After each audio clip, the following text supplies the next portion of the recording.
오늘도 이제 시편 78편을 알아보겠습니다. 시편 78편은 제가 저번에 말씀드렸다시피 시편에서도 이제 두 번째로 긴 성경에 해당합니다. 그래서 오늘 말씀도 보았듯이 이제 상당한 분량을 차지하고 있는 것을 볼 수가 있습니다. 제가 그리고 지난 월요일에 말씀드렸다시피 이제 시편 78편은 이제 이스라엘의 역사를 기억하면서 이제 독자들에게 교훈을 주는 그러한 형식을 띠고 있습니다. 그리고 그 역사란 보통 이제 하나님의 은혜를 말하고 그럼에도 불구하고 반복되는 이스라엘의 범죄를 의미합니다. 오늘 말씀에서도 보았듯이 그리고 성경 전체적으로도 그랬듯이 이스라엘은 꾸준히 죄를 범합니다. 어떻게 보면 이것이 이제 구약 성경의 대체적인 내용이라고 볼 수 있습니다. 창세기의 아담부터 그리고 구약 성경의 마지막인 말라기까지 이렇게 계속되고 있습니다. 하나님은 천지를 창조하시고 아담과 언약을 맺으셨습니다. 게다가 그에게 하와라는 최고의 선물을 주기도 하셨습니다. 그러나 아담과 하와는 하나님을 거역했습니다. 바벨탑에서도 마찬가지입니다. 게다가 사사기를 지나 사무엘상하 그리고 다윗 왕 시대와 솔로몬 왕 시대도 마찬가지고 이스라엘이 남유다와 북이스라엘로 갈라졌을 때 또한 마찬가지입니다. 이스라엘은 계속해서 하나님을 거역했습니다. 그럼에도 불구하고 우리가 발견할 수 있는 것은 하나님은 계속해서 이스라엘을 사랑하신다는 겁니다. 하나님은 언약 관계에 성실하셨습니다. 그래서 하나님은 이스라엘을 포기할 수 없었습니다. 하나님과의 언약을 맺은 이스라엘의 그 언약 관계를 계속해서 유지하고 있는 것이 구약 성경에서 볼 수 있는 또 다른 하나의 양상입니다. 오늘 본문을 보면서도 그러한 모습이 나타납니다. 40절에서 41절은 그들이 광야에서 그에게 반항하며 사막에서 그를 슬프시게 함이 몇 번인가. 그들이 돌이켜 하나님을 거듭거듭 시험하며 이스라엘의 거룩하신 이를 노엽게 하였도다. 이렇게 말합니다. 하나님이 그들을 치근히 여겨 은혜를 베푸시는지 아는지 모르는지 이스라엘은 광야에서 반역을 일삼았습니다. 하나님은 그들의 반역에 대하여 분노하셨지만 또한 참으로 슬퍼하셨습니다. 광야 40년 동안 하나님이 이스라엘의 일로 얼마나 마음이 아파하셨는가를 회상하고 있는 것이 바로 오늘 말씀에 나타나고 있습니다. 마치 자식의 반역에 눈물을 짓는 부모처럼 하나님은 아파하셨습니다. 이스라엘은 하나님의 아픔을 고려하지 않고 거듭거듭 주님을 시험했습니다. 시험한다는 것은 누구를 테스트한다는 의미입니다. 그들은 계속 죄를 지어 하나님이 가지신 인내심의 한계를 테스트했다는 것입니다. 더 나아가 그들은 하나님을 노엽게 했습니다. 노엽게 하면 여러분들은 어떻게 되십니까? 바로 화가 동시에 상처로 변하게 됩니다. 여러분들은 누군가에게 상처를 입는 말을 들었을 때, 상처가 되는 행동을 보았을 때 화가 날 겁니다. 화가 난다는 감정은 동시에 우리에게 감정적인 상처를 가져다 줍니다. 그리고 42절은 그들이 그의 권능의 손을 기억하지 아니하며 대적에게서 그들을 구원하신 날도 기억하지 아니하였도다. 이렇게 말합니다. 이스라엘은 이처럼 많은 죄를 지으며 하나님을 분노케 한 것은 그들이 하나님의 권능의 손을 기억하지 아니하였고 적들에게서 그들을 구원하신 일도 기억하지 않았기 때문입니다. 능력의 하나님이 어떻게 그들을 구원하셨는가를 너무나도 쉽게 잊어버렸다는 겁니다. 이스라엘은 애굽에서 혹독한 노예살이를 하면서 주님께 부르짖었습니다. 그들의 부르짖음을 들으신 하나님은 온갖 기적을 행하시며 그들을 구원하셨습니다. 그러나 이 놀라운 은혜를 경험한 이스라엘은 곧바로 하나님의 능력과 은혜로우심을 잊고 반역했습니다. 그들의 가장 큰 문제는 자신들이 경험한 주님의 은혜를 기억하지 못하는 망각증에 걸렸다는 것이 이 기자의 주장입니다. 그러나 이러한 일이 우리에게도 일어나지 않으리란 보장은 없습니다. 사실 우리에게도 동일한 일이 일어나지 않습니까? 기억을 해보면 하나님이 우리에게 얼마나 큰 은혜를 베푸셨습니까? 그러나 우리는 그 은혜를 너무나도 쉽게 잊어버리는 것 같습니다. 이러한 일을 사전에 차단하는 가장 좋은 일은 하나님이 이미 우리의 삶에서 이루신 일들을 꾸준히 추억하고 감사하는 것입니다. 또한 이제 저자는 하나님이 하셨던 일을 다시 언급하고 있습니다. 이미 애굽의 상징으로 소환을 언급하셨던 적이 있습니다. 그래서 42절에서 기자는 이렇게 말합니다. 그때 하나님이 애굽에서 그의 표적들을 소환뜰에서 그의 징조들을 나타내사 이렇게 말합니다.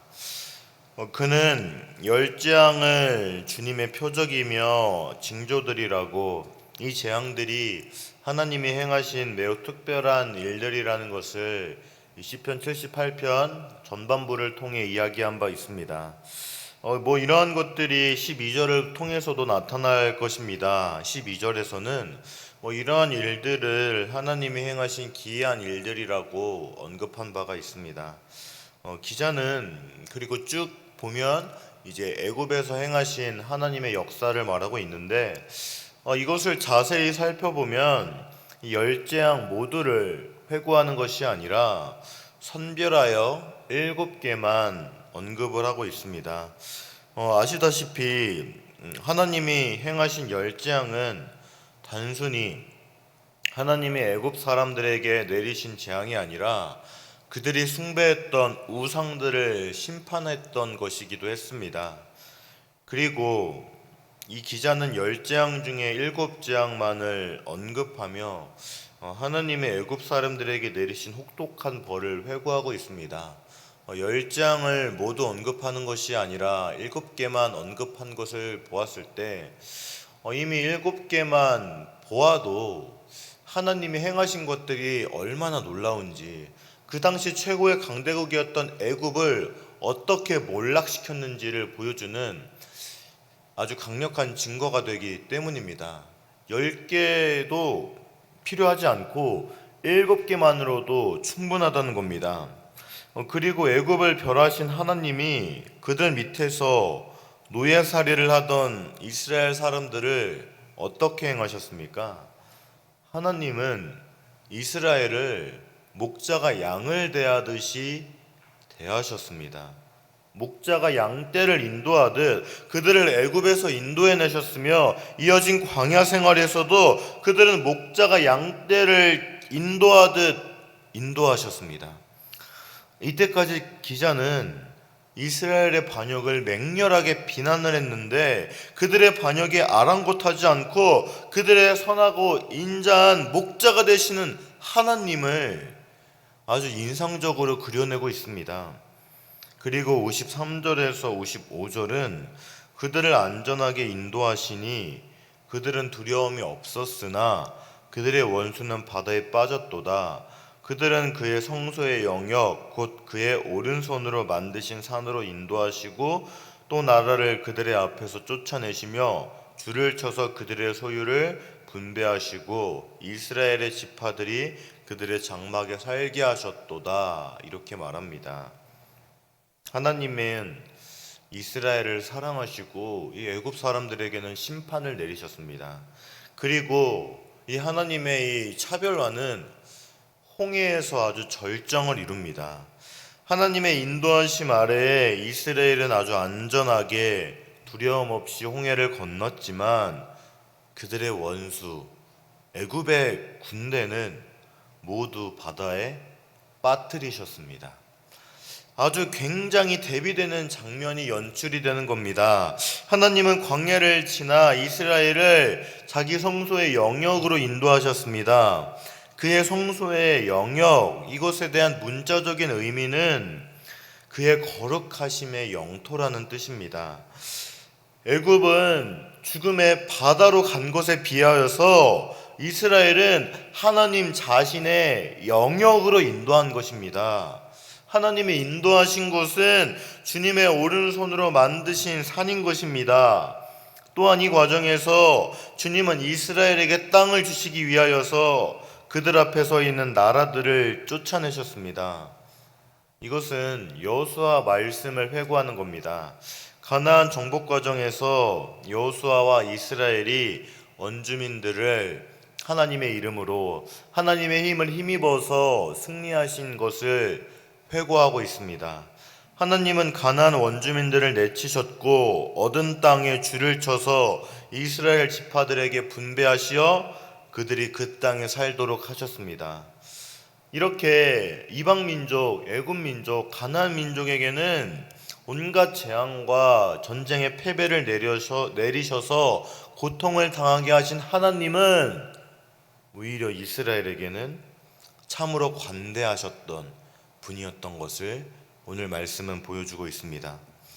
그리고 56절에서 58절은 그러나 그들은 지존하신 하나님을 시험하고 반항하여 그의 명령을 지키지 아니하며 그들의 조상들같이 배반하고 거짓을 행하여 속이는 활같이 빗나가서 자기 산당들로 그의 노여움을 일으키며 그들의 조각한 우상들로 그를 진노하게 하였음에 이렇게 말합니다. 이스라엘 시편의 기자는 또다시 이스라엘의 반역을 말하고 있습니다. 이스라엘을 풀무불 같은 애굽에서 구원하신 하나님은 광야 생활 40년 동안 그들을 품으셨고 젖과 꿀이 흐르는 가나안 땅을 주셨습니다. 그러나 이스라엘은 하나님께 감사하며 경건하고 거룩하게 살아가기는커녕 하나님의 명령을 지키지 않았습니다. 그들은 하나님을 시험했고 하나님께 반항하는 삶을 살았습니다. 이 시험하다는 기자가 18절에서 이스라엘이 광야에서 하나님을 테스트했다고 할 때 사용한 단어입니다. 광야에서 죽어간 출애굽 1세대나 가나안에 정착한 그들의 후손들이나 별반 다를 바가 없었다는 겁니다. 선조들이 광야에서 하나님을 시험했던 것처럼 그들은 이 약속의 땅에서도 하나님을 계속해서 시험했습니다. 하나님이 출애굽 2세대들에게 가나안 땅을 허락하셨을 때는 그들은 혹시 광야에서 죽어간 조상들보다는 조금 더 경건하게 살기를 바랬을지도 모릅니다. 그러나 그들은 벌을 받아 광야에서 죽어간 조상들과 별반 다를 바가 없었으며 똑같이 하나님을 배반했습니다. 하나님께 큰 실망, 큰 상처를 안겨준 것입니다. 그리고 기자는 이러한 이스라엘을 속이는 활에 비교하고 있습니다. 속이는 활인 줄이 느슨하여 화살을 쏘아도 관역을 맞출 수 없는 화살을 뜻합니다. 9절은 전쟁터에서 에브라임 사람들이 싸워보지도 않고 도주했다고 하는데 그들이 무기로 지니고 있던 활 중에 이런 문제를 가중시켰음을 볼 수 있습니다. 하나님은 이스라엘에게 관역을 주시며 그것을 추구하는 삶을 살아가기를 기대하셨지만 이스라엘은 그 하나님이 원하시는 그 삶, 그 관역을 맞출 생각도 하지 않고 헛발질만 해댔던 겁니다. 이스라엘은 어떻게 그들을 구원하시고 축복하신 하나님을 맨날 시험하고 순종하고 배반하며 속이는 활처럼 관역을 빗나가는 삶을 살았습니까? 그들은 우상 숭배를 통해 이 같은 배은망덕한 삶을 살아간 겁니다. 그들은 산당으로 찾아가 조각한 우상들을 숭배하며 하나님을 진노케 하셨습니다. 조각한 우상들은 돌을 다듬어 만든 우상들을 뜻합니다. 이스라엘은 여호와 하나님을 대신하여 오히려 자신들이 만든 그 우상들을 숭배한 것입니다. 도저히 이해되지 않고 참으로 어리석은 행동이라고밖에 볼 수는 없습니다. 그렇다면 여러분들은 오늘 말씀에서 나타난 이 이스라엘 백성들을 바라보며 어떠한 생각이 드셨습니까? 아, 참으로 이스라엘은 어리석구나, 이러한 생각을 하시며 이 이스라엘의 역사를 되돌아보십니까? 그러나 이 모습이 바로 우리들의 모습입니다. 우리 또한 하나님께서 얼마나 큰 은혜를 베푸셨습니까? 우리를 지금까지 얼마나 큰 은혜로 인도하셨습니까? 그러나 우리는 여전히 하나님을 거역합니다. 하나님의 마음을 이해하려 하지 않고 헤아리려 하지 않고 그저 자기의 욕심대로 살려고 합니다. 이것이 바로 우리들의 모습입니다. 하나님의 주되심을 인정하려 하지 않고 하나님의 조물주되심을 인정하려 하지 않고 우리 자기 마음대로 살려고 합니다. 이스라엘의 모습이 바로 우리들의 모습인 것입니다. 그러나 그 가운데에서 우리가 진정으로 발견할 수 있는 것은 그럼에도 불구하고 이스라엘을 포기하지 않으시는 하나님의 사랑입니다. 그리고 그 사랑은 우리를 향한 사랑이기도 합니다. 사랑하는 여러분, 하나님은 우리를 사랑하십니다. 가장 큰 증거가 바로 그 독생자를 우리에게 주셨다는 것 아니겠습니까? 이것이 가장 큰 증거 아니겠습니까? 그렇다면 우리는 그 사랑과 은혜를 기억하며 살아야 합니다. 그것이 바로 오늘 이스라엘 백성들처럼 살아가는 것이 아니라 하나님 나라의 백성으로 살아가는 방법일 것입니다. 사랑하는 여러분, 오늘 말씀에 나타난 이스라엘 백성들의 패배의 원인은 하나님의 은혜와 사랑을 기억하지 못했다는 것입니다. 망각했다는 것입니다. 그렇다면 사랑하는 여러분, 저는 오늘 여러분들에게 하나님의 사랑을 기억하라고 말씀드리고 싶습니다. 어떠한 상황에 있더라도, 어떠한 위험에 있더라도 하나님을 사랑하시라고, 하나님의 사랑을 기억하시라고 그렇게 말씀드리고 싶습니다. 그래서 우상 숭배에 빠지지 않고 오직 하나님만 섬기는 여러분들이 되기를 주님의 이름으로 간절히 소망합니다. 이 시간 말씀을 기억하며 기도하겠습니다.